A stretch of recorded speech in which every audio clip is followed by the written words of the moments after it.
O Bolsonaro está sendo pressionado para que não viaje a Moscou dia 14 próximo para se encontrar com o presidente Vladimir Putin, ali no centro daquela polêmica em torno da Ucrânia. Agora, a gente se pergunta, o Bolsonaro tem mesmo de se curvar essas pressões, sobretudo dos Estados Unidos? Não esqueçamos de que o Brasil é membro dos BRICS. E o que são os BRICS? Os BRICS são aquela sigla que significam Brasil, Rússia, Índia, China e África do Sul.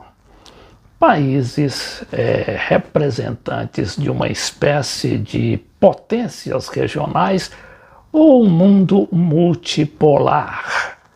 Claro que não foi o Bolsonaro um dos primeiros signatários desses BRICS, mas o Lula juntamente com a Dilma. E o Bolsonaro, ao chegar lá, poderia ter rompido com esses BRICS, mas achou conveniente manter e até teve reuniões com o presidente Putin, assim como com os outros presidentes do BRICS, que se reuniram em Brasília, salvo engano, no dia 14 de novembro de 2020.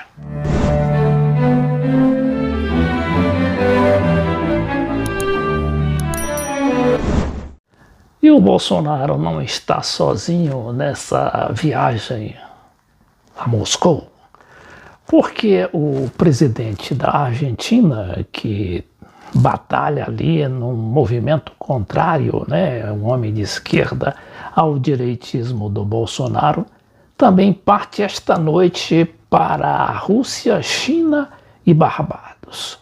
O presidente Alberto Fernandes terá sua primeira atividade oficial na quinta-feira em Moscou, onde se reunirá com Vladimir Putin. A questão Malvinas estará presente ao longo de todo o seu giro internacional. Aqui a gente sabe que Malvinas é a guerra constante ainda, ainda que mesmo de palavras em relação às Ilhas Malvinas. A gente se recorda que houve aquela guerra de fato e a Argentina perdeu feio, para a Inglaterra, que domina até hoje aquelas ilhas. Mas de qualquer maneira, é prova que o Bolsonaro não está sozinho aí nessa viagem a Moscou. Porque além do Bolsonaro, tem lá o México, que é presidido pelo López Obrador, que tem uma política estreita com Moscou. E também não envolve diretamente apoio ou não à participação ou ao papel do Putin nessa possível, eu diria, improvável guerra contra a Ucrânia, porque eu vejo ali mais uma guerra de palavras ou de um jogo de pressões do que propriamente uma ameaça concreta de conflagração. Mas vamos aqui a esse material da Folha de São Paulo dizendo que Estados Unidos atuam para que Bolsonaro cancele viagem à Rússia por crise na Ucrânia. Presidente pretende manter a agenda em Moscou. Veja bem, aqui está dizendo que o Bolsonaro ainda não decidiu, mas pelo visto o presidente estaria empenhado em fazer essa visita ao líder russo. Os Estados Unidos têm pressionado o governo de Jair Bolsonaro a cancelar a viagem do presidente brasileiro a Moscou, programada para ocorrer, ele fala aqui em meados de fevereiro, mas eu acho que é 14 de fevereiro, em mais uma ação para tentar isolar o líder russo Vladimir Putin, em meio à escalada de tensões na fronteira com a Ucrânia. Agora vejamos, o que a gente tem a ver com essa briga lá da Ucrânia?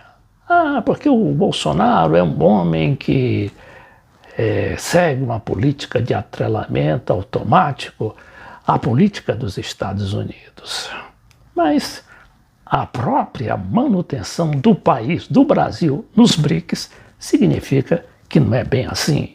E que há interesses diplomáticos, inclusive, para fazer com que o presidente não abandone esse papel aí protagônico que é reservado ao Brasil no encontro com o Vladimir Putin. Aí diz aqui que diplomatas americanos expressaram preocupação com o timing da visita. Aqui embaixo tem uma foto do Putin recebendo, eu acho que o Bolsonaro, numa recepção que lhe foi dada ao Itamaraty, no Itamaraty. Então diz que na avaliação da Casa Branca, a recepção de Bolsonaro por Putin passaria a mensagem de que o Brasil apoia as ações do Kremlin no leste europeu, dando legitimidade a algo que os Estados Unidos consideram uma violação do direito internacional.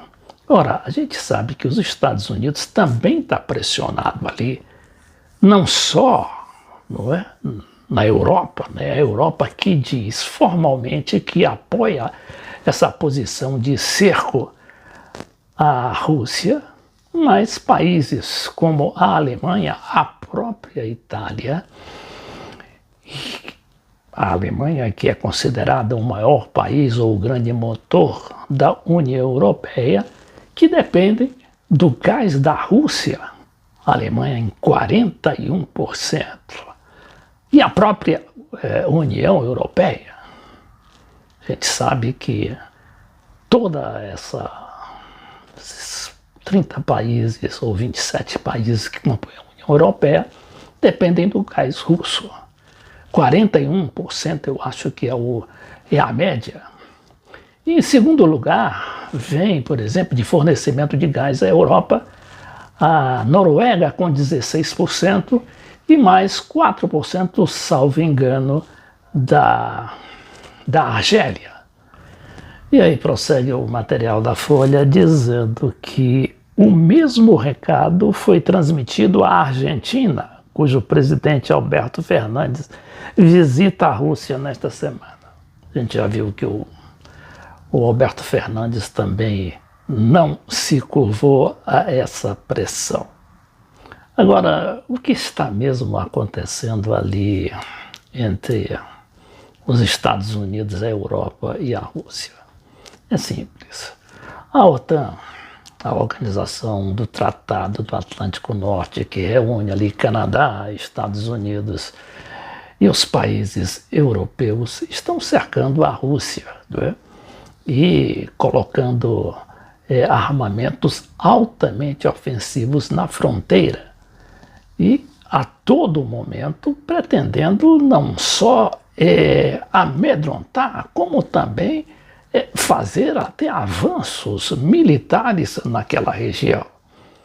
O Putin tendo ao lado a Ucrânia, país que tem uma população, salvo engano, de 25 ou 30% de russos naturais, e um país que pertenceu à antiga União Soviética.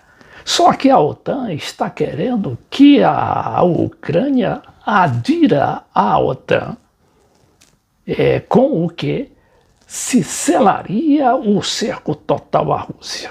Aí o Putin disse, não, isso é demais, eu não vou aceitar isso.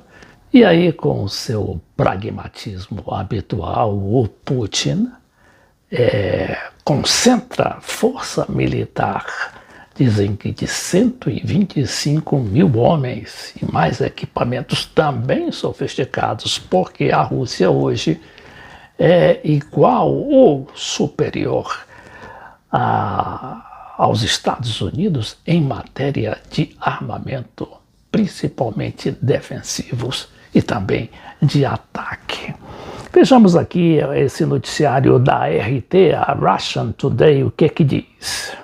de Rusia y de su propuesta efectivamente sobre las garantías de seguridad para la región. En su conversación, el ministro ruso de Exteriores, Sergei Lavrov, con su homólogo... Hoje, os ministros das Relações Exteriores dos Estados Unidos, o Tony Blinken, e da Rússia, o Sergei Lavrov, se reuniram hoje em Genebra para discutir cara a cara. Han destacado este proceso de negociaciones que se ve entre Rusia y Estados Unidos. En concreto, por ejemplo, Anthony Blinken dijo que Washington está dispuesto a seguir escuchando opiniones y las preocupaciones. Até o Anthony Blinken foi tanto comedido nas suas declarações e disse que tanto a OTAN quanto os Estados Unidos estão examinando as reivindicações de Moscou. De Rusia. Sin embargo, Lavrov dijo que pues Estados Unidos solo se fija en cuestiones secundarias. Pois e aí anota uma reclamação do Lavrov, o ministro russo, né, dizendo que os Estados Unidos só se concentram nas questões secundárias. De este tema hablaron hoy el presidente ruso Vladimir Putin. Pois aí também mostra nesse material da Russian Today, que é a televisão russa, com a sua edição aqui em espanhol, que é muito visualizada aí na internet, ele recebendo o primeiro-ministro ali da Hungria, o Orbán, o Viktor Orbán, que se diz um aliado estratégico do Putin. Note-se bem, o Orbán é um homem da União Europeia e também participante da OTAN. A Hungria, muito a seu jeito, também disse que aposta na vitória do diálogo. Ha mencionado el tema de sanciones que tanto utiliza Estados Unidos en contra de Rusia para presionar. Así, Orbán dijo, por ejemplo, que las sanciones de la Unión Europea dañaron más a Hungría. E aí o primeiro-ministro da Hungria se vale da situação, não é, que provocam essas sanções prometidas tanto pelos Estados Unidos como a Europa contra a Rússia, que só prejudica a Hungria, que é um país pequeno ali da União Europeia. Aquí a Rusia en este contexto. También Vladimir Putin mantuvo una conversación telefónica con el primer ministro italiano, Mario Draghi. E aí diálogo, esforço de diálogo do Putin, que conversou com o primeiro-ministro da Itália, o Mario Draghi. En esta conversación hablaron de la crisis ucraniana y también Putin mantuvo al tanto al primer ministro italiano sobre esas negociaciones sobre las garantías de seguridad que mantiene Rusia con Estados Unidos y con la OTAN. Ahora es importante saber también qué es lo que está pasando en Ucrania, donde los altos cargos, tanto el ministro de Defensa como por ejemplo... E aí, depois de citar esse encontro por telefone dos primeiros-ministros, quer dizer, do presidente da Rússia com o primeiro-ministro da Itália, o jornalista vai à própria Ucrânia. El mismo presidente del país, Vladimir Zelensky, pues aseguraron que no ven una invasión rusa como inminente. E aí, uma coisa também que é muito polêmica, não é? Dizendo que tanto o presidente Zelensky da Ucrânia quanto o seu ministro da Defesa não veem assim uma situação tão concreta que configure, não é, uma ameaça de guerra contra seu país, a Ucrânia. Como lo están precisamente describiendo los países occidentales. Sin embargo, el presidente ucraniano firmó un incremento del ejército en 100.000 efectivos. También cabe decir que sigue llegando a Ucrania la ayuda militar extranjera durante esta jornada, por ejemplo. E aí ele fala, não é, na ajuda estrangeira que está a Ucrânia recebendo ali da Europa e dos Estados Unidos em armamentos. Mas se sabe que qualquer que seja o nível desses armamentos, a Ucrânia seria no caso de um ataque russo, se curvaria facilmente do ponto de vista militar e também político, porque é um país pequeno e não tem ainda a estrutura para arcar, para bancar uma guerra contra a Rússia.